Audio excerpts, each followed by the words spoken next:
সুপ্রিয় দর্শক মণ্ডলী, ফ্রন্টলাইন দেখার আমন্ত্রণ জানাচ্ছি আপনাদের সবাইকে।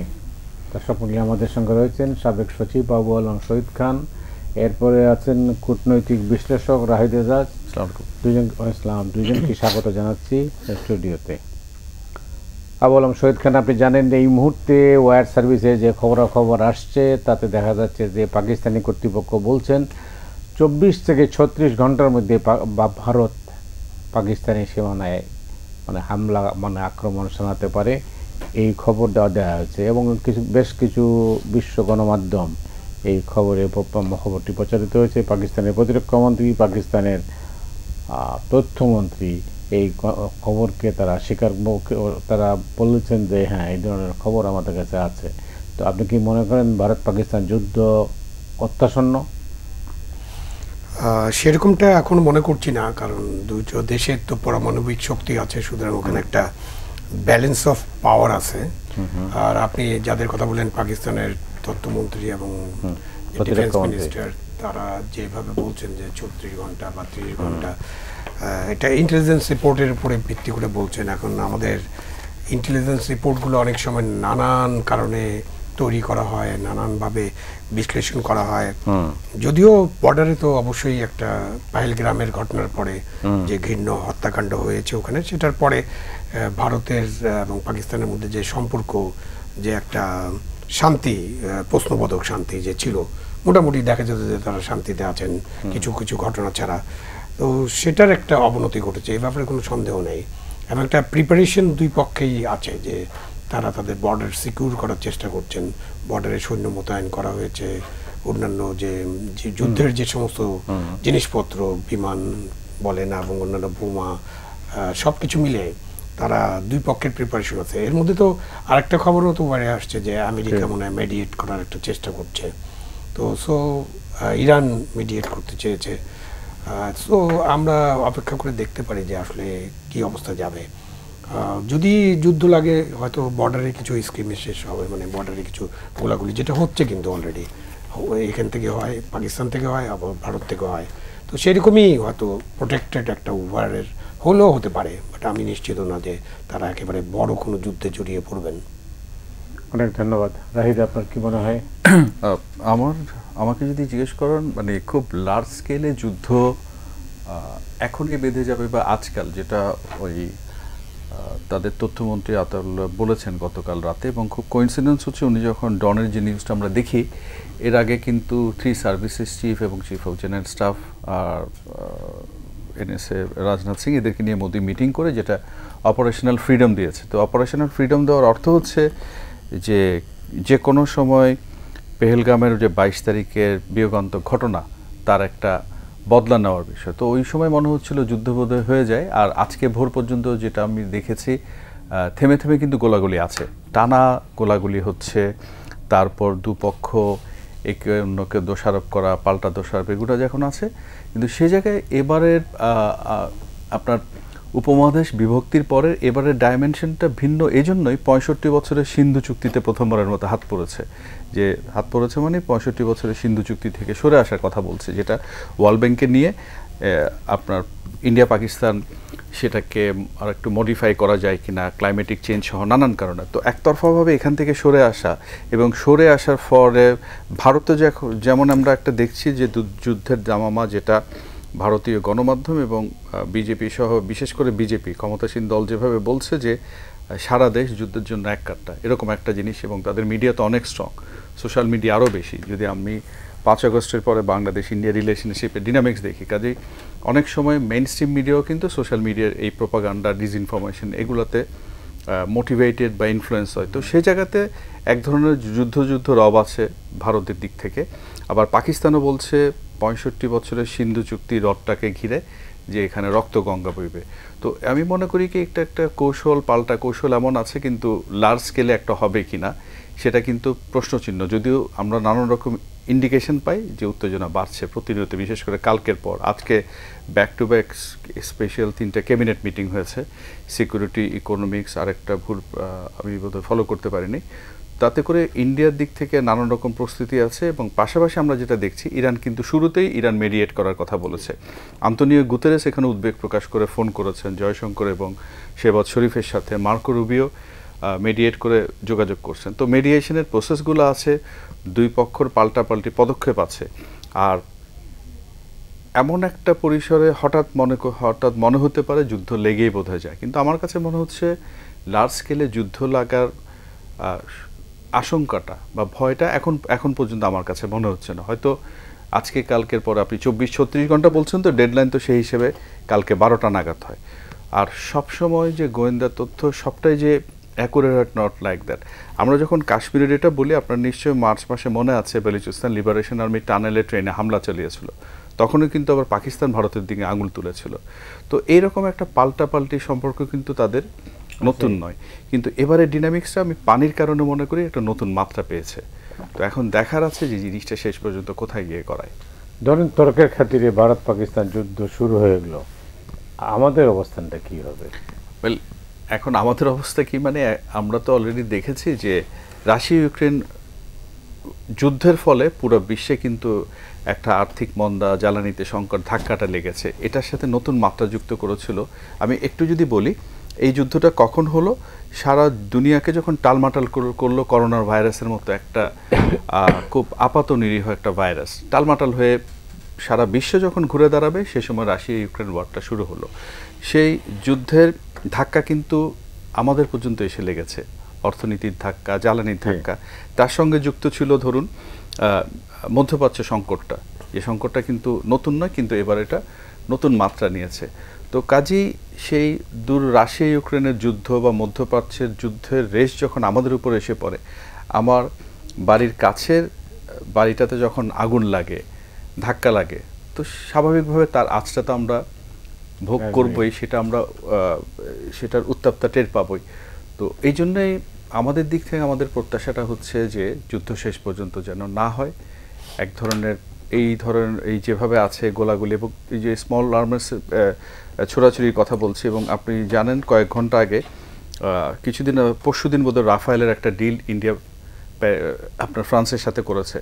রাফায়েল যুদ্ধবিমান কিন্তু পাকিস্তানের দাবি, ডনের যে খবরে দেখেছি, তাদের আপনার এয়ার স্ট্রিপের কাছাকাছি এসেছিল, আবার তারা ফিরে গেছে। তো কাজে আমি মনে করি কি এরকম নানান কিছু এপিসোড আমরা দেখতে থাকবো, এবং হয়তো 36 ঘন্টা যাওয়ার পর মনে হবে যে না, আপনার যেই উত্তেজনার পারদটা উঠেছিল সেটা পড়ে গেছে। আবার অপারেশন ফ্রিডমে যে কথাটা মোদি কাল বললেন, তো সেটা আসলে কোন এক্সটেন্টে যায় সেটাও কিন্তু আমাদের একটু অপেক্ষায় থাকতে হবে। আপনার কি একই মত, নাকি আপনার নতুন কোনো মত আছে? না, আমার কোনো নতুন মতামত নাই, বাট যে কোনো যুদ্ধই তো একটা প্রভাব থাকে সারা বিশ্বে। পাকিস্তান ভারতের মধ্যে বড় যুদ্ধ হবে না, এটা তো আমি বোঝার চেষ্টা করছি যে বড় যুদ্ধের সম্ভাবনা নাই। আর যদি বড় ধরনের যুদ্ধ হয়, তাহলে তখনকার পরিস্থিতি বিবেচনা করেই আপনাকে বুঝতে হবে যে আপনি কোথা দিকে যাচ্ছেন। আমাদের যেসব দেশের সাথে আমাদের নির্ভরতা, সেই নির্ভরতার দেশগুলো কিন্তু পাকিস্তান এবং ভারত না। ভারতের সাথে আমাদের অনেক বাণিজ্যর বিষয় আছে, বাট আমরা সেটার বাইরেও অল্টারনেটিভ সোর্সেস আমরা অলরেডি চেষ্টা করছি। পাকিস্তানের সাথে আমাদের একটা ভালো সম্পর্ক গড়ে উঠছিল, কিছু আমদানি করার চেষ্টা করছিলাম, কিছু আমদানি রপ্তানি, হয়তো ওটা বাধাগ্রস্ত হবে। বাট বাংলাদেশের জন্য পুরো বিপর্যয় হয়ে যাবে একটা যুদ্ধের জন্য, এরকমটা আমি মনে করি না। বাংলাদেশের ইকোনমি এটা সার্ভাইভ করতে পারবে, এবং আমি তো মনে করি যে বড় ধরনের যুদ্ধ হচ্ছেই না। সুতরাং আমরা অপেক্ষা করে দেখি 36 ঘন্টা, 40 ঘন্টা, 50 ঘন্টা পরে হয়তো আপনারা মনে করতে পারবেন যে না, কি হচ্ছে, কিছু একটা ড্রিল হবে। সিন্ধু পানি চুক্তি খুবই ইম্পর্টেন্ট। যদি হয় তাহলে ওই পানি নিয়েই হতে পারে। পানি যুদ্ধ তো পানি যুদ্ধের মতো, পানির যুদ্ধ তো সারা বিশ্বব্যাপী একসময় না একসময় হবে। যে বলা হতো না 20-40 বছর আগে যে এরপরে যে তৃতীয় বিশ্বযুদ্ধটা হবে ওটা পানি যুদ্ধ হবে। তো এটা এখন সিন্ধু ইজ ভেরি ইম্পর্টেন্ট, এবং ভারত তো এটা চেষ্টা করবে। কিন্তু সিন্ধুর ব্যাপারে কিন্তু অনেক দিন ধরে আলাপ আলোচনা চলছিল যে সিন্ধু পানি চুক্তিটা পুনর্মূল্যায়ন, 10 বছর পুনর্মূল্যায়নের ধারে কাছে তারা যান নাই। সো এখন ভারত একটা এটাকে সুযোগ বললে একটা আনডিপ্লোম্যাটিক ওয়ার্ড হবে, আমি সেই ওয়ার্ডটা ব্যবহার করতে চাচ্ছি না। ভারত পাহেলগ্রামের ঘটনার কারণে ভারত এটা পুরো চুক্তিটাই বাতিল করে দিল 1960 সালে হওয়া চুক্তি, যখন ভারতের অবস্থা কিন্তু বেশ দুর্বল ছিল। এটাও খেয়াল রাখতে হবে যে 1960 সালের ভারত আর 2025-এর ভারত কিন্তু একই অবস্থানে নাই। হ্যাঁ, পাকিস্তানও একই অবস্থানে নাই, বাট তারপরেও যখন আপনি তুলনামূলক বিশ্লেষণ করবেন, ভারত একটা অত্যন্ত শক্তিশালী একটা দেশ। সুতরাং পানির বিষয়টা নিয়ে ভারত পাকিস্তানকে বেশ বিপাকে ফেলবে বা কষ্ট দিবে, এটা মনে হচ্ছে আমার। ধন্যবাদ। এবার একটু বাংলাদেশের দিকে আসি। জি, বাংলাদেশে তো একটা বিতর্ক হচ্ছে, বিতর্কটা হচ্ছে এটা মানবিক করিডোর নিয়ে, জি, যেটা রাখাইনে, যেটা নিয়ে অনেক ধরনের মূলকি হচ্ছে। সরকারের তরফে পররাষ্ট্র উপদেষ্টা যেটা বলেছিলেন যে নীতিগতভাবে সিদ্ধান্ত হয়েছে, কিন্তু সেটা পরবর্তী পর্যায়ে প্রেস সচিব বলছেন যে এই ব্যাপারে কোনো আলোচনাই হয়নি। তো এই নিয়েও আর এক ধরনের বিভ্রান্তি তৈরি হয়েছে, আসলে সত্য কোনটা? না, দেখুন মতি ভাই, আপনি যেটা বলছিলেন যে প্রেস সচিবের ফেসবুক স্ট্যাটাস এবং সেটা দিয়ে বার্তা সংস্থা ইউএনবি একটা নিউজও করেছে। এখন প্রশ্ন হচ্ছে তৌহিদ হোসেন যে উনি কিন্তু শতপ্রণোদিত হয়ে কথাটা বলেননি। আপনি যদি বারবার টিমটা দেখেন, ওনাকে সাংবাদিকরা প্রশ্ন করেছিল, প্রশ্নের জবাবে বলেছিলেন যে আপনাদেরকে এটা বলতে পারে এই বিষয়ে আমরা নীতিগত সিদ্ধান্ত আছি, আমাদের শর্তগুলো যদি মেনে নেয় তাহলে আমরা জাতিসংঘের সুপারভিশনে জিনিসটা হবে। তারপর এটি পাবলিক ডোমেইনে আসার সাথে সাথে খুবই সঙ্গত এবং স্বাভাবিক, বিএনপির মহাসচিব মির্জা ফখরুল ইসলাম আলমগীর ঠাকুরগাঁয়ের একটা অনুষ্ঠানে এই বিষয়টা প্রথম খুব শার্পলি সমালোচনা করেছেন। এমন একটা স্পর্শকাতর এবং জাতীয় সার্বভৌমত্বের বিষয় করিডোর নামক মানবিক করিডোর, যেই দেশে গৃহযুদ্ধ চলছে, যে দেশে সামরিক সরকার 2021 সালে নির্বাচিত সরকারকে হটিয়ে ক্ষমতা দখল করেছে, যেখানে বিচ্ছিন্নতাবাদী গোষ্ঠী বলুন, বিদ্রোহী গোষ্ঠী, আরাকান আর্মি আমাদের সীমান্ত লাগোয়া রাখাইন দখল করে আছে। তো এখন প্রশ্ন হচ্ছে, পররাষ্ট্র উপদেষ্টা যেটা বললেন, প্রেস সচিব সেটা ঠিক কাউন্টার করলেন, আবার মানে ঠিক অন্যরকম বললেন যে কোনো আলোচনাই হয়নি। আবার কিন্তু জাতীয় নিরাপত্তা উপদেষ্টা ডক্টর খলিলুর রহমান বলছেন যে আমরা জাতিসংঘের সঙ্গে আলোচনার পর্যায়ে আছি, রুট টুট কিছু ঠিক হয়নি। তার মানে তো আলোচনা কোনো না কোনোভাবে হচ্ছে। এবং আমি যদি ব্যাকগ্রাউন্ড হিসেবে বলি, এই জিনিসটা কেন আসলো যে এই যে হিউম্যানিটেরিয়ান করিডোর বা হিউম্যানিটেরিয়ান অ্যাসিস্ট্যান্স, একটা সময় বলছি, আমরা নিজেরাও রিপোর্ট করেছি, গত বছরের অক্টোবরে ইউএনডিপি একটা প্রতিবেদন প্রকাশ করেছিল, যেখানে বলছিল যে রাখাইনে যে গৃহযুদ্ধের অবস্থা সেটা যদি অব্যাহত থাকে তাহলে সেখানে এবছরের মার্চ থেকে মে মাস নাগাদ দুর্ভিক্ষ হতে পারে। এবং ইন্টারেস্টিং ঘটনা, এই প্রতিবেদনটি তারা দিয়েছিল নভেম্বর 2024। ঠিক তার 2 মাস আগে অগাস্টে special advisory commission on Myanmar, যেখানে ক্রিস্টোফার সিডোটি, ইয়াং হিলি, যেখানে মিয়ানমার বিষয়ক জাতিসংঘের বিশেষ দূত ছিলেন, তারা 19 অগাস্ট 2024 একটা স্টেটমেন্ট করেন। স্টেটমেন্ট করে তারা বলছিলেন যে মিয়ানমারের রাখাইন রাজ্যের পরিস্থিতি ভয়াবহ, তো সেখানে মানবিক ত্রাণ সহায়তায় বাংলাদেশকে যুক্ত হওয়া উচিত, সেখানে হিউম্যানিটেরিয়ান করিডোর হোক। এরপরে সাবসিকুয়েন্টলি অনেকেই করিডোরের কথা বলেছেন, এবং সর্বশেষ গত মার্চে যখন জাতিসংঘের মহাসচিব আসেন, তার সফরের সময় এই প্রসঙ্গটা আসে। অর্থাৎ আমি এই ব্যাকগ্রাউন্ডটা এই জন্যই বলছি, জিনিসটা নিয়ে তো আলোচনা কোনো না কোনো পর্যায়ে হয়েছে। এখন বাংলাদেশ কেন করিডোরের বিষয়টাতে বলছে, মানে আমাকে যদি জিজ্ঞেস করেন, আমি ফেমিন হবে কি হবে না সেটা তো একটা বিষয় আছে, তার চেয়ে বড় কথা হচ্ছে 2023 সালের নভেম্বরে অপারেশন 1027 পিডিএফ বা আপনার জান্তা বিরোধী শক্তিরা যে অপারেশন শুরু করেছিল, তখন থেকে এই বছরের এপ্রিল পর্যন্ত, এপ্রিলের মাঝামাঝি পর্যন্ত একটা হিসাব হচ্ছে 1,10,000 রোহিঙ্গা নতুন করে বাংলাদেশে ঢুকেছে, গড়ে 25 থেকে 42 জন রোহিঙ্গা ঢুকছে। তো এইভাবে যদি ঢুকতে থাকে, এটা আমাদের জন্য এমনিতে অ্যালার্মিং। তো সেই জায়গাতে এমন চিন্তা হয়তো, আমি হয়তো বলছি, আমি তো আসলে ঠিক পুরো ভিতরে কি হয়ে গেছে একদম খুব কনক্রিটলি জানি না, তাদের মধ্যে এই চিন্তা কাজ করেছে এমন একটা করিডোর নিয়ে আমরা কাজ করতে পারি কিনা। এখানে আরেকটা তথ্য দিয়ে রাখা ভালো, বিগত সরকারের আমলে জানুয়ারি থেকে জুন আমি যতটুকু জানি 3 থেকে 4 দফায় ঔষধ এবং ভ্যাকসিন গেছে, কোনো মানবিক করিডোর না, কিচ্ছু না, কিন্তু বোঝাপড়া করে গেছে। এরপরে যে খুব আয়োজন করে যখন যাচ্ছিল, বার্মিস আর্মি বলছে না, তোমাদেরকে আমরা অ্যালাউ করবো না। তো এখন প্রশ্ন হচ্ছে, মানবিক করিডোর নিয়ে একটা স্পর্শকাতর বিষয়, সেটাতে স্টেক হোল্ডারকে, অবশ্যই political party, political actors, civil society, আপনার সিকিউরিটি স্টাবলিশমেন্টে আগে যারা কাজ করেছে এরকম এক্সপার্ট যারা আছেন, তো নানান পক্ষকে নিয়ে তো আমি মনে করি নিজেদের মধ্যে যখন 2-4 মাস আলোচনা হচ্ছে, তাহলে এদেরকে যুক্ত করে আলোচনার ক্ষতি কী ছিল ছোট গ্রুপে, সেটা করে তো আমাদের কিছু মত নিয়ে প্রস্তুতিটা নেওয়া দরকার। আমরা যখন করিডোর বলি, এই করিডোর ট্রানজিট আপনার নিশ্চয় মনে আছে এটা একটা বড় বিতর্কের বিষয়। ট্রানজিট করিডোর বললে এখানে সিকিউরিটি, তারপর যুদ্ধ, সমরাস্ত্র, নানান বিষয় চলে আসে। খুব সঙ্গত কারণে আসে, ওকে ফাইন, আমি মিয়ানমারের, আমি ধরে নিলাম আপনার বান্দরবন থেকে মিয়ানমারের বুচিডং ধরনের একটা রুট হইতে পারে, ল্যান্ড রুটে করিডোর দিলাম, ঠিক আছে, এই পরিমাণ মালামাল, এখন মালগুলো নেবে কে? আমাদের সীমান্ত পর্যন্ত। তারপর সীমান্ত পেরোলেও ওইখানে সেটা পার করে দিবে কে? এটা কি জাতিসংঘের পক্ষে একা তত্ত্বাবধান করা সম্ভব? এরিয়াল স্ট্রাইক যদি সেই কনভয়ের উপরে হয় কিংবা গ্রাউন্ডে যদি হয়, তো এরকম নানান স্পর্শকাতর বিষয় আছে, এক নম্বর। দ্বিতীয় কথা হচ্ছে এটা কিন্তু সার্বভৌমত্বের প্রশ্নও জড়িত। তো এমন একটা জিনিস নিয়ে আমি মনে করি কি একটা থ্রেড বিয়ার ডিসকাশন এবং খুব সিরিয়াস আলোচনা করে আমাদের নীতিগত সিদ্ধান্ত বলুন বা যে কোনো পরিসরে বলুন আমাদের যাওয়া উচিত। এখন পাবলিকলি আসছে বলে এটার একটা আউটক্রাই শুরু হয়েছে এবং আজকে সকালে দেখেছি ইউএনের ঢাকা অফিস থেকে একটা বলছে যে সবগুলো পক্ষ যদি অনুমতি না দেয় আমাদের তো এখানে করার কিছু নেই। আসলে তারা স্বাভাবিক, কিন্তু যখন আপনার এই পররাষ্ট্র উপদেষ্টা যেটা বলে দিলেন, জি, নীতিগত সিদ্ধান্ত হয়ে গেছে, তখন কিন্তু রাজনৈতিক দলগুলোর পক্ষে যে প্রতিক্রিয়া দেখানো হয়েছে এটা স্বাভাবিক নয়? খুব স্বাভাবিক, আমি তো সেটাই বলছি। তাদের আমি বললাম যে নীতিগত সিদ্ধান্তের আগে তাদের কি নেওয়াটাকে, এই পক্ষগুলোকে, এই স্টেক হোল্ডারকে যুক্ত করাটা কি এসেনশিয়াল ছিল না? সেটা তো অবশ্যই এসেনশিয়াল, কারণ সেটি এখন যে অন্তর্বর্তী সরকার বলুন, কোনো নির্বাচিত সরকার হলে, কারণ এটা তো কোনো সরকার বা একটা গোষ্ঠীর একক সিদ্ধান্ত হতে পারে না। আলটিমেটলি দায় তো বাংলাদেশ নামক রাষ্ট্রের ঘাড়ে পড়বে, কারণ তোর এই করিডোর যখন আপনি করছেন এমন জিনিস তো আপনি আগে করেননি। তো যে জিনিস আপনি করেন নাই সেখানে আপনি কোনো রকম অ্যাডভেঞ্চারে যেতে পারেন কিনা, আমার প্রশ্ন এটা।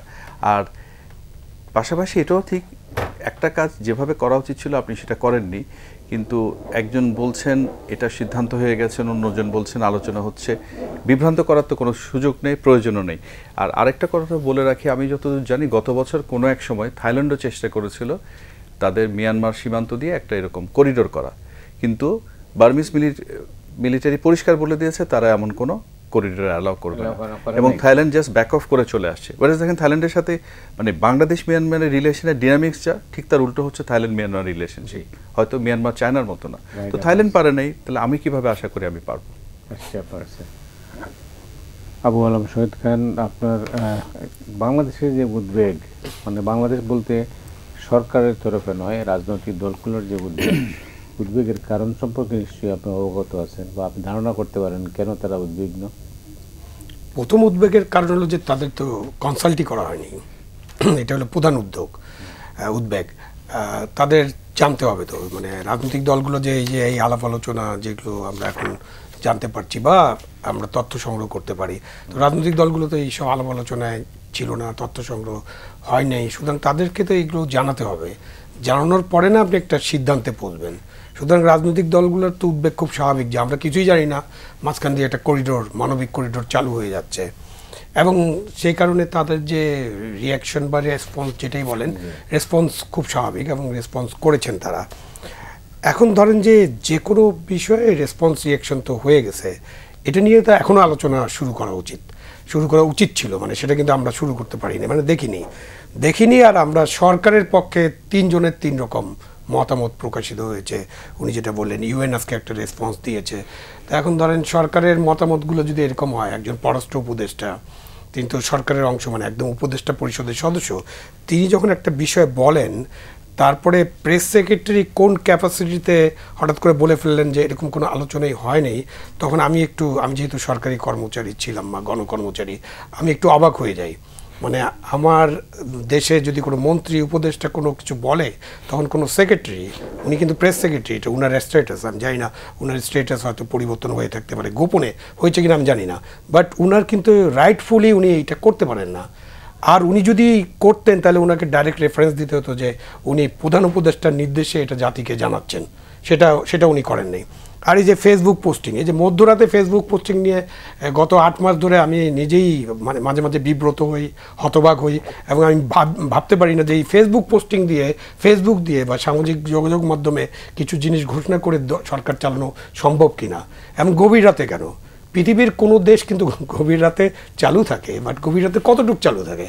পৃথিবীর সব দেশে যে সূর্য ঘড়ি বলে একটা জিনিস আছে, যে মানুষ কিন্তু এই সকালে ঘুম থেকে উঠে কাজকর্ম শুরু করে এবং রাতের বেলা ঘুমাতে যায়।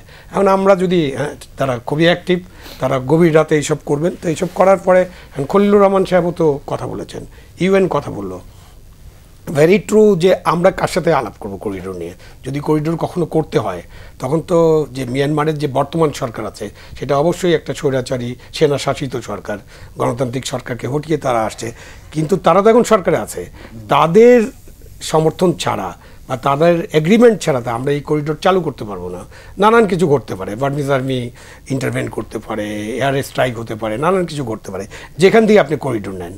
তারপরে ওই করিডোর রাখাইন তো খুব ইম্পর্টেন্ট একটা ভৌগোলিক এলাকা, মানে আপনি যদি চিন্তা করেন যে ভূ রাজনৈতিক পরিস্থিতিটা কি, খুবই ইম্পর্টেন্ট একটা ভৌগোলিক এলাকা, সেখানে নাকি আবার একটা দেশ করার চিন্তা আছে নাকি, বললাম এই জন্য যে আমি নিশ্চিত না, বাট এই ধরনের আলাপ আলোচনা আছে। জায়নিজ খ্রিস্টান একটা স্টেট, এবং ওখানে বুদ্ধিস্টরা আছেন, তারা মোটামুটি আছেন। এর মধ্যে আমাদের রোহিঙ্গা সমস্যা আছে। রোহিঙ্গা, ওদের যে 41 লাখ 42 লাখ পপুলেশন, তার মধ্যে 15-16 লাখ রোহিঙ্গা ছিল, তার অধিকাংশ মানে 80% এখন বাংলাদেশে অবস্থান করছে। তো তারা কীভাবে করিডোর হলে ফেরত যেতে পারবেন কি না? এবং এখনও তো রোহিঙ্গা আসতেছে, মানে তারা কিন্তু এই যুদ্ধের ফলে, যে যুদ্ধ চলছে এই যুদ্ধের ফলে তাদের নিরাপত্তা বা সুরক্ষা কিন্তু নিশ্চিত হয়নি। তারপরে রাখাইনের 2টা বড় গভীর সমুদ্র বন্দর আছে, একটা চীনের নিয়ন্ত্রণে, মোটামুটি বলতে পারেন যে ওটা চীনের কিনে নেওয়া বন্দরের মতো, 80% চীনের মালিকানা, তো তাদের কাছে এই মালিকানা রয়েছে। সেটা দেখে আবার সেউতিতে আমাদের পাশের দেশ, প্রতিবেশী রাষ্ট্র কালাডান প্রজেক্ট করে সে একটা বন্দর করছে, 2টা গভীর সমুদ্র বন্দর আছে। সো অনেক জিনিস একটা বিবেচনার মধ্যে আছে। সেখানে আবার বড় বড় রাষ্ট্রগুলোর ভূমিকা কী হবে, বিশেষ করে আমেরিকা, চীন এবং ভারত, রাশিয়া, এই 4টা রাষ্ট্রের কী অবস্থান হবে ওটার উপর অনেক কিছু নির্ভর করবে। বাট এটা একটা আলোচনা চলতে পারে। আপনি যদি মানবিক বিপর্যয় হয়, দুর্ভিক্ষ হয়, নানান কারণে আপনি করিডোর করতে পারেন, কিন্তু করিডোর করার পর কী ঘটেছে এগুলো একটু চিন্তা করতে হবে। বসনিয়াতে একসময় করিডোর করা হয়েছিল, পরে কিন্তু ওইটা একটা মানে ক্যান্টনমেন্ট বানিয়ে ফেলছে আমেরিকা, এবং এখন পর্যন্ত আমেরিকার সৈন্যরা সেখান থেকে সরে যায়নি। এরকম উদাহরণ আছে যে করিডোর হয়েছে, তারপর করিডোরের ব্যবহার, এটা তো মিডল ইস্টে উদাহরণ আছে করিডোরের কী অবস্থা হয়।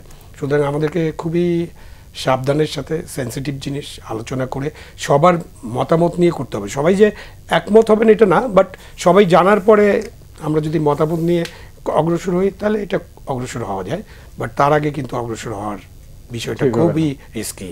রাহিদ, গতকাল মানে আমাদের অনুষ্ঠানে একজন ঢাকা বিশ্ববিদ্যালয়ের একজন অধ্যাপক তিনি বললেন বাংলাদেশ যদি রাজি না হয় বা না হতো তাহলে ভারত নিয়ে যেত এই করিডোর। আপনার কি তাই মনে হয়? না, আমি একটু ওনার সাথে ঢাকা বিশ্ববিদ্যালয়ের কোন অধ্যাপক বলেছেন আমি জানি না, আমি খুব হামলি ডিফার এই জন্যই করি। আমার এটা পরশু দিনের খবর, সেটা হচ্ছে যে 1027 বললাম তো, TNLA, MNDA, এই যে আরাকান আর্মির মতো 2টা বড় পক্ষ যারা PDF-এর বিদ্রোহী গোষ্ঠী যারা লড়াই করছে মাঠে। তো অলরেডি চায়না গত 21 তারিখ ল্যান্ড করেছে মিয়ানমারে, এবং মিয়ানমারে ল্যান্ড করে যেটা প্ল্যান ছিল আরাকান দখলের পর তারা আস্তে আস্তে সেন্ট্রাল মিয়ানমারের দিকে, ইয়াঙ্গুনের দিকে অগ্রসর হবে এবং সাউথ নর্থ এরকম কানেক্টিভিটি করবে। তো উনি যেটা বলছিলেন যে মিয়ানমারের সমুদ্র বন্দরে চীনা ইনভেস্ট করেছে, কালাদান করেছে, এবং আনফর্চুনেটলি হচ্ছে না, একটা পাজলটা দেখেন, একটা গৃহযুদ্ধ চলছে, আরাকান আর্মি অর্থাৎ টাটমাটোর জায়গায় আরাকান আর্মি এখন সেখানে কর্তৃত্বে, out of 17, 14 district now control by Arakan Army. তো চাইনিজ প্রজেক্টস, চাইনিজ পোর্ট খুব ভালোভাবে চলছে, এবং সেটা নিরাপত্তা দিচ্ছে কারা? Outsourcing company. এবং আউটসোর্সিং কোম্পানি ল্যান্ড করতে পারলো কি করে? আরাকান আর্মি তো তাকে অ্যালাউ করলো, প্রাইভেট সিকিউরিটি কোম্পানি, এবং এমনও বলা হয় প্রাইভেট সিকিউরিটি কোম্পানির আড়ালে সেখানে চাইনিজ এজেন্টরা অপারেট করছে ইত্যাদি ইত্যাদি। এটা প্রমাণ সাপেক্ষ ব্যাপার। ঠিক একই জিনিস করে কালাদান কিন্তু আসলে একটা নন ফিজিবল প্রজেক্ট। কালাদান কিন্তু অপারেশনালাইজ তারা করতে পারে নাই। আমি খুব ইন্ডিয়ান সোর্সে শুনেছি তারা এখন হাত কামড়া যে এত টাকা কেন তাদের পানিতে গেল কিনা। তো তারাও করতে চাচ্ছে যে ঠিক আছে লজিস্টিক্স এটা সেটা নানান কিছু আছে, আমরা সেখানে করতে দেই কিনা। অন্তত 3-4 মাস ধরে চেষ্টা করছে চীনের মতো একই রকম প্রাইভেট সিকিউরিটি এজেন্সি দেওয়া, কোনো সুযোগ তারা পাচ্ছে না, পাওয়ার কথাও না। যদি নিশ্চয়ই আপনার মনে আছে আজ থেকে বছর পরে 5 আগে আরাকানের বিরুদ্ধে একটা অপারেশনে ভারতের সহায়তা মিয়ানমার সেনাবাহিনী পেয়েছে এবং সেই জন্য তাদের মধ্যে চরম একটা বৈরিতাপূর্ণ অবস্থান ছিল। কিন্তু গত 1 বছর আমরা দেখেছি, অন্তত আমি গোটাচারেক খবর দেখেছি যেটাতে দেখা গেছে দিল্লিতে বেশ কিছু গুরুত্বপূর্ণ প্রোগ্রামে আরাকান আর্মির প্রতিনিধিরা অংশ নিয়েছেন। তার মানে হতে কোনো না কোনোভাবে তাদের মধ্যে একটা র্যাপ্রোচমেন্ট হয়ে গেছে। কিন্তু ওই র্যাপ্রোচমেন্ট হলে যত কিছু হোক না কেন চীন কিন্তু এখানে একটা বড় ফ্যাক্টর।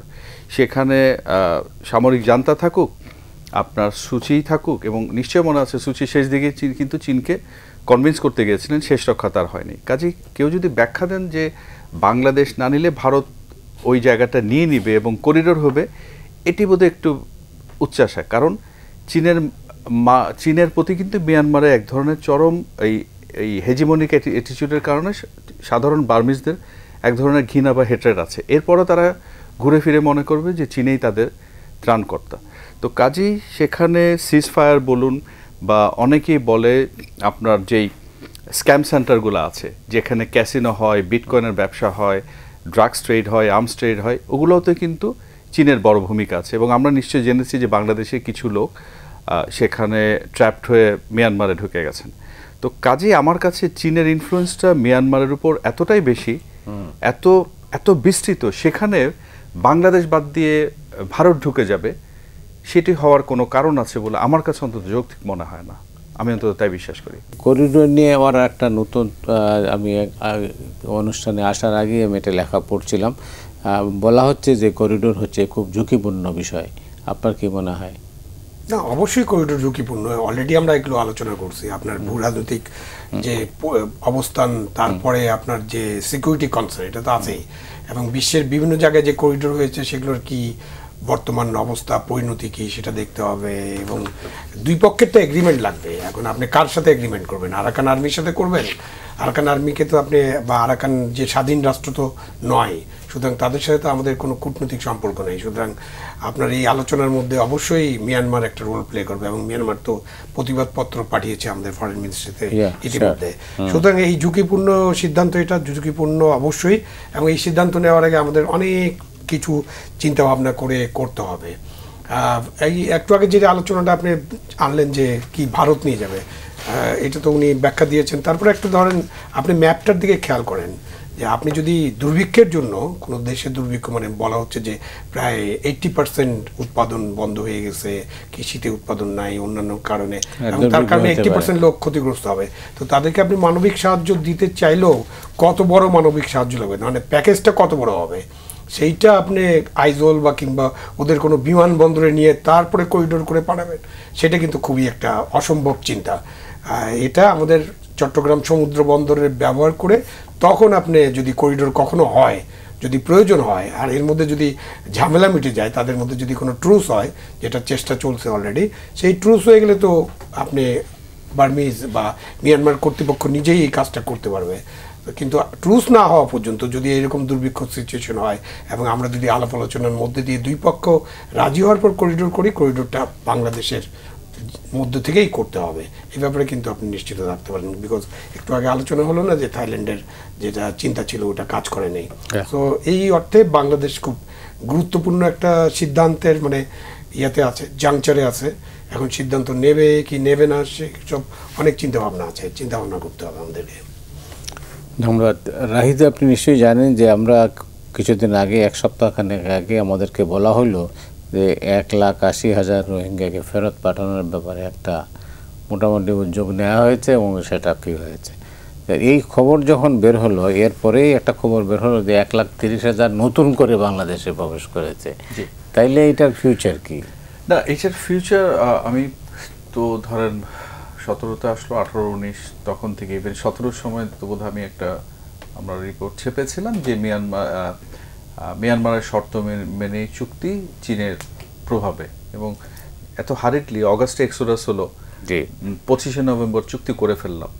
তো সেপ্টেম্বর অক্টোবর 3 মাসে এমন কিছু ঘটেনি, অথচ দেখেন ডিসেম্বরের 10 তারিখ প্রায় 14 বছর পরে হিউম্যান রাইটস কাউন্সিলে জেনেভাতে 14 বছর পর মিয়ানমারকে নিয়ে মানে কান্ট্রি স্পেসিফিক মিটিং ছিল। অর্থাৎ ইন্টারন্যাশনাল প্রেশার যখন মাউন্ট হচ্ছিল, যখন বলা হচ্ছিল textbook example of ethnic cleansing, তো এত হারিডলি হিসাস করে আমার এই চুক্তিটা করাটা কত সঙ্গত ছিল, এবং চুক্তিটা যে আসলে একটা দুর্বল ছিল সেটা তো এর মধ্যে প্রমাণিত। তো আমি তো মনে করি এই রোহিঙ্গাদের আপনি 80s এবং 90s যে ডিনামিক্সে ফেরত পাঠিয়ে দিয়েছেন, সেটা এখন বসে চিন্তা যে বা যারা করেছিল বা যারা করছে তারা কিন্তু আসলে বাস্তবতার মধ্যে নেই। কারণ তখন দুই সরকার মিলে, আপনি বলতে চাচ্ছেন এটা ওয়ার্ক করবে না, কারণ তখন তো দুই সরকার মিলে করেছিল। এখন আমার আপনার হাতে এই ডিভাইসটা আছে, জগৎ সংসার পাল্টে গেছে, রোহিঙ্গাদের নিজেদের একটা ভয়েস আছে, তার উপরে ডিনামিক্সটা হচ্ছে সেখানে গৃহযুদ্ধ চলছে। তো সেই অবস্থায় আপনি 1,80,000 বা 2,80,000 লিস্ট মানলেন কি মানলেন না, সেটাতে বড় বিবেচনা। এখানে একটু ব্যাকগ্রাউন্ড বলি, আপনি বিমস্টেকের 4 তারিখে সিনিয়র জেনারেল মিন অং লায়াংয়ের সাথে আমাদের ইন্টারিম গভর্নমেন্টের হেড প্রফেসর ইউনুসের একটা মিটিং হয়েছিল। মজার ঘটনা হচ্ছে বিমস্টেক সামিটের প্লেনারিতে বসেই সিনিয়র জেনারেল রোহিঙ্গাদের সম্পর্কে বাজে কথা বলেছে, এবং এটা বুঝতে তখন ঠিকমতো আমরা অনেকে ধরতে পারিনি মিটিংয়ে, যেটা মানে আমার কাছে যে খবর। মিটিংয়ের পরে এসে ওইখানে 1-2 যারা দায়িত্বশীল ছিল তারা তখন ব্রিফ করলেন যে স্যার সে কিন্তু খারাপ কথা বলেছে। খারাপ কথাটা কি ছিল? এই রোহিঙ্গাদের সে বলা হচ্ছিল সীমান্ত পার হয়ে আসা, বাংলাদেশ থেকে পার হয়ে আসা উত্তর চট্টগ্রামের মুসলমানরা যে ছেয়ে গেছে। তো যেই লোকটা এই পজিশনে, এবং সেম লোকটা 17 সালে এদেরকে কালার বলেছিল, যে বলেছিল রোহিঙ্গারা সাব হিউম্যান। মিয়ানমারে যে এথনিক লিস্ট আছে 136টা 35টা, তার মধ্যে কিন্তু রোহিঙ্গা নেই, এটা আমরা অনেকে জানি কিনা। তো এই বামার অধ্যুষিত দেশটিতে রোহিঙ্গাদের প্রতি যখন এই অ্যাটিটিউড, সেখানে তো আমি সেটা সুচি বলুন, মিন অং লায়ং বলুন, কিংবা আরাকান আর্মির যে জেনারেল, তার পজিশন তো অভিন্ন। তো খুব বেশি কিছু হবে মনে করি না, এবং ওই দেখা হওয়ার পরে এই লিস্টটা দিয়ে আমি মনে করি বাংলাদেশ এটা প্রমাণ মানে এস্টাবলিশ করতে চাইছে মিয়ানমার অফিসিয়ালি এই 1,80,000-কে নেওয়ার অঙ্গীকার করছে। অঙ্গীকার করা এক জিনিস এবং সেটা বাস্তবায়ন করা আরেক জিনিস। তো সেই জায়গাতে আমি এটার আশাটা খুব ফিকে মনে করি, কারণ আপনি অলরেডি বলেছেন 1,10,000-এর বেশি, এটি গত 23 নভেম্বর থেকে এ মাস পর্যন্ত আসলো। তো সেইখানে এই খুব শিগগির আদৌ আগামী 6 মাস 1 বছরের মধ্যে রোহিঙ্গা প্রত্যাবাসন শুরু হবে এমন কিন্তু কোনো আলামত আমরা দেখছি না এই মুহূর্তে এখানে বসে। অনেক ধন্যবাদ আবু আলম শহীদ খান। যখন আমরা করিডোর নিয়ে আলোচনা করছি, এখন আমি একটা জিনিস লক্ষ্য করছি যে সংস্কার আর নির্বাচন দুইটাই কিন্তু হারিয়ে গেছে সংবাদ মাধ্যমের মার্কেট থেকে বা পাতার থেকে। এটার কারণ কি? এটা কি ডাইভার্ট করার কোনো ইস্যু? যদি আপনি ষড়যন্ত্র তত্ত্বে বিশ্বাস করেন, যেটাতে আমি বিশ্বাস করি না, তাহলে এটা একটা ডাইভার্সন হলেও হতে পারে। বাট এই আলোচনা বাট এই আলোচনা হঠাৎ করে আসে না, এই আলোচনাটা বেশ অনেক দিনের ফসল, সেই জন্য আমি এটাকে ডাইভার্ট করার ইস্যু মনে করি না। আমাদের তো আসবে, ইস্যুজ আসবে এবং কয়েকদিন জাগ্রত থাকবে। জাগ্রত পার্টি নামে একটা দলও হচ্ছে নাকি এখন, তো জাগ্রত থাকবে এবং তারপরে ইস্যু আবার হারিয়ে যাবে। সংস্কার নির্বাচন আমাদের একটা প্রধান ইস্যু। সংস্কার নির্বাচন নিয়ে কাজ করতে হবে, এবং ওই নির্বাচন নিয়ে তো যে সরকার মানে ভোটের মাধ্যমে নির্বাচিত সরকার, সেই সরকারটা আসলে গুরুত্বপূর্ণ। কিন্তু আমাদের দেশে দেখা গেছে যে সরকার যাই হোক না কেন, এখন অন্তর্বর্তীকালীন সরকার বা সামরিক সরকার ছিল, কখনো কখনো নির্বাচিত সরকার থাকে, তারা কিন্তু মানে ইস্যুজে, যেসব ইস্যুজে প্রত্যেকের একটু মতামত নেওয়া দরকার, যারা সক্রিয় আছেন, যিনি এটা বলছেন যে রাজনৈতিক দল আছে, সিভিল সোসাইটি আছে, সিকিউরিটি যারা নিয়ে কাজ করেন বিশ্লেষকরা আছে, সেনাবাহিনীর প্রাক্তন থাকতে পারেন, আমার সিভিল সার্ভিসের বা জুডিশিয়ারি লোকজন থাকতে পারেন, যারা বর্ডার ট্রিটি নিয়ে কাজ করেন, জমি টমি নিয়ে, তারাও থাকতে পারেন। তাদেরকে নিয়ে যে আলাপ আলোচনা করে একটা কিছু করা, এটার প্রবণতা বা এটার চিন্তাও নাই আমাদের দেশে, যেটা কিন্তু ভারতে আছে। ভারতে দেখেন যে কোনো বড় ক্রাইসিসে তারা সবাই একসাথে হয় এবং তারা একসাথে মিলিত হয়ে একটা সিদ্ধান্ত নেয় এবং সরকারকে সমর্থন করে ওই ইস্যুতে। আমাদের দেশে এটা আমরা কখনো দেখতে পারিনি, এবং এটা হবে কি না আমি জানি না, বাট এটা হওয়া দরকার। যদি আমি পরিবর্তিত বাংলাদেশের চিন্তা করি, যে আমরা স্বাধীনতা অর্জনের পরে আমাদের যে লক্ষ্য ছিল সেই লক্ষ্য আমরা অর্জন করতে পারিনি, স্বপ্ন বাস্তবায়িত হয়নি, 90-এর অভ্যুত্থানের স্বপ্ন বাস্তবায়িত হয়নি, তবে 24-এর অভ্যুত্থানের পর আপনি যে নতুন বাংলাদেশের কথা বলা হচ্ছে, বাংলাদেশ এবং নতুন বাংলাদেশ ধরেন বাংলাদেশেরই পরিবর্তনের যে কথা বলা হচ্ছে, সেটা যদি করতে চাই তাহলে কিন্তু এই পরিবর্তনগুলো আসা উচিত ছিল, যেটা আসে নাই। তো এখানে প্রত্যাশা এটা করা যেতে পারে যে প্রধান উপদেষ্টা, আমাদের কথাবার্তা তো কেউ শুনে কিনা আমি জানি না, বাট যদি শুনে থাকেন তাহলে প্রধান উপদেষ্টা কিন্তু এই ইস্যুতেই রাজনৈতিক দলগুলো যেহেতু রেসপন্স করেছে তাদেরকে ডেকে কথাবার্তা শুরু করতে পারেন। কথাবার্তা হওয়াটা খুব জরুরি। কথাবার্তা না হলে এটা নিয়ে একটা শঙ্কার সৃষ্টি হবে, এবং ওই যে আপনি বললেন যেটা এখন সন্দেহ হবে যে ও কি আরাকানে ওখানে কিছু করে একটা কিছু সমস্যা লাগিয়ে আমরা নির্বাচনটাকে ডিলেট করতে চাই কিনা। নির্বাচন নিয়ে তো এমনি অনেক কথা, কেন এই যে কি ডিসেম্বর, জুলাই, মার্চ, আবার মাঝে মাঝে বিভিন্ন উপদেষ্টা বিভিন্ন কথা বলেন। একজন বলেই ফেলেন যে 5 বছর রাখতে চায় জনগণ, আবার আল জাজিরার সাথে ইন্টারভিউ একজন উপদেষ্টা বলছেন এটাই নির্বাচিত সরকার। হ্যাঁ, এটা নির্বাচিত সরকার কিভাবে বলছে, মানে নির্বাচন এবং অভ্যুত্থানের মধ্যে যে তফাৎ আছে এটা যদি কেউ কেউ যদি এই ফাইন লাইনটা বুঝতে না পারে তাহলে তাকে তো কথা বলে লাভ নেই। আপনি একটা গণ অভ্যুত্থানের মধ্য দিয়ে সরকার, ছাত্র জনতার অভ্যুত্থানের মধ্য দিয়ে এই সরকার গঠিত হয়েছে। এই সরকারের পিছনে ছাত্র জনতার এবং দেশের তখনকার মানুষের সমর্থন ছিল, ভোট তো দেয়নি তারা। অ্যান্ড দেন আমাদের রাজনৈতিক দলগুলো যারা পালিয়ে গেছেন তারা ছাড়া, তাদের সাথে থাকা দলগুলো ছাড়া সব দল এই সরকার গঠনে রাজি ছিল। সরকারের ইয়াতে শপথের সময় ছিলেন। আমাদের সুপ্রিম কোর্টে এটা রেফার করা হয়েছিল, সেখান থেকে একটা রেফারেন্সের উত্তর এসেছিল, এবং আমাদের রাষ্ট্রপতি, যেটা গত পার্লামেন্ট দ্বারা নির্বাচিত, তিনি এই শপথ পড়িয়েছেন। সেই অর্থে এই সরকারের যে নৈতিক এবং আপনি আইনগত বৈধতা সেটা আছে। তার মানে আপনি বলতে পারেন না যে এই সরকারটি একটা নির্বাচিত সরকার। আপনি যখন এটা বলেন তখন মনে হয় তাহলে এই নির্বাচিত সরকার হলে আমাদের তো মেয়াদ 5 বছর, তখন একটা কোশ্চেন কেউ করতে পারে, তার মানে কি এই সরকারের মেয়াদ 8ই আগস্ট 7ই আগস্ট থেকে 5 বছর হবে কিনা, তো সেটার উত্তর পেতে হবে। সুতরাং এটা যারা বলেন তারা অভ্যুত্থানের মধ্য দিয়ে গঠিত সরকার আর নির্বাচনের মধ্য দিয়ে গঠিত সরকারের মধ্যে যে ফাইন লাইন আছে এটা তারা বুঝতে ভুল করেন। এটা বলার কারণে সন্দেহ, অবিশ্বাস এবং শঙ্কা সৃষ্টি হয়। যেখানে আমরা ঐক্যমত্যের চিন্তা করছি সেখানে এইসব কথা বলা মানে ঐক্যমত্য থেকে দূরে সরে যাওয়া। ঐক্যমত নাই বললেই তো কমিশন হয়েছে। হ্যাঁ, সেটাও তো আরেকটা জিনিস যে আপনি ঐক্যমত্য কমিশনও করেছেন, এবং এইসব কমিশনের ব্যাপারে নানান লোকের ব্যাপারে তো নানান কোশ্চেন বলা হয় যে এরা বিদেশি নাগরিক, এখন বাংলাদেশেই জন্ম, বিদেশি নাগরিক, তারা এখানে এসে কাজ করতেই পারেন, বাট কোনো দেশের এই লেভেলে তাদেরকে দায়িত্ব দেওয়া হয়েছে কিনা একটু খুঁজে দেখলে বাংলাদেশ হবে একটা উদাহরণ, মানে রেকর্ড, যে বাংলাদেশের কনস্টিটিউশন নিয়ে যিনি কাজ করছেন তিনি নাকি বিদেশি নাগরিক, বাংলাদেশের যিনি সিকিউরিটি অ্যাডভাইজার হিসেবে কাজ করছেন তিনি নাকি বিদেশি নাগরিক, এবং আরও কমিশনের অনেকে নিয়ে বলা হয় যে তারা সব বিদেশি নাগরিক। তো এই জায়গাটায় কিন্তু অনেক আলাপ আলোচনার বিষয় আছে। তারা ভালো কিছু দিতে পারলে তো খুব ভালো, কিন্তু যত তাড়াতাড়ি দিবেন তত ভালো, নাহলে এগুলো নিয়ে বিতর্ক শুরু হবে। এবং এটা তো কনসালটেন্সি দিয়ে তো দেশ চলে না।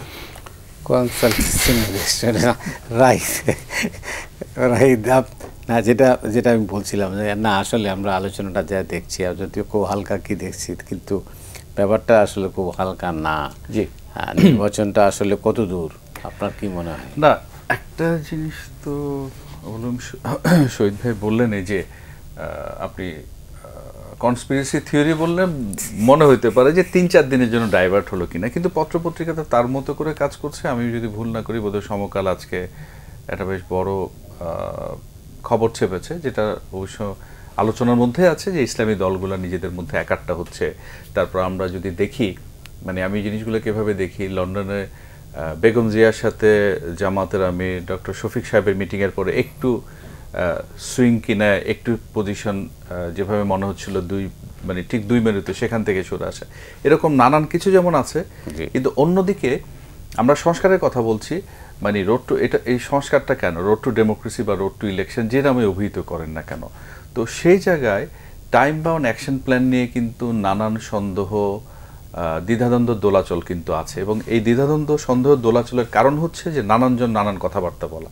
এই যে আপনি একটু আগে উনি যেটা বললেন যে ছাত্র জনতার অভ্যুত্থানের মাধ্যমে যে সরকারকে বেছে নেওয়া আর ব্যালট বাক্সে আমার ভোটাধিকার দিয়ে একটা সরকারকে 5 বছরের জন্য নির্বাচন তো করা, দুটার কিন্তু একেবারেই তফাৎ আছে, গুণগত অনেক তফাৎ আছে। হ্যাঁ, আপনি যেভাবে ত্যক্ত বিরক্ত হতে পারে যে আমাদের মূলধারার বড় দুই দলের তাদের রাজনৈতিক কর্মকাণ্ড এবং রাজনৈতিক তৎপরতার নামে তারা বিভিন্ন সময় যা করেছেন, গণতান্ত্রিক প্রতিষ্ঠানগুলোকে নষ্ট করেছেন, দুর্বৃত্তায়ন হয়েছে, লুটপাট হয়েছে, নানান কথাবার্তা বলে এসে সুশাসনের কাছে ধারে কাছেও তারা যাননি। কিন্তু তাই বলে আপনি যান নাই বলে এখন এই বিশেষ পরিস্থিতিতে 5 আগস্ট ঘটলো, যে অনেকের ধারণাও ছিল না 5 আগস্টের 2-4 দিন আগে আসলে 15 বছর ধরে ক্ষমতায় থাকা একটা দলকে সরানো যাবে কিনা, সেটা হয়েছে। এই ছাত্ররাই সামনে এসেছিল, তারাই বুক চিতিয়ে দাঁড়িয়েছিল, কিন্তু পাশাপাশি এটাও মনে করতে হবে আপামর জনগোষ্ঠী নানান বয়সে, ধরো যে ঢাকা ইউনিভার্সিটি বন্ধ ছিল তখন তো প্রাইভেট ইউনিভার্সিটির ছাত্রছাত্রীরাই ফ্রন্টলাইনার ছিলেন, এবং আওয়ামী লীগ এবং তার জোটসঙ্গীরা ছাড়া এটা কিন্তু ভুলে গেলে চলবে না যে সকল রাজনৈতিক শক্তি মত তাদের সঙ্গে ছিল, সঙ্গে থেকেই এই পরিবর্তনটা ঘটিয়েছে। এখন কথা হচ্ছে যে ঐকমত্যের কথা বলছেন, ভিন্ন মত হইতে পারে, সেটা করিডোর হোক, নির্বাচনের প্রসেস বলেন, সব কিছুতে যে 10টা মতের সবটাই সবাই দিবে তা না, কিন্তু মেজরিটি মতের মধ্যে আসতে হবে। এখন কথা হচ্ছে এই পরিবর্তনটা চেয়েছি কেন, যেতে সুশাসনের অভাব সহ নানান সংকট ছিল দেশে।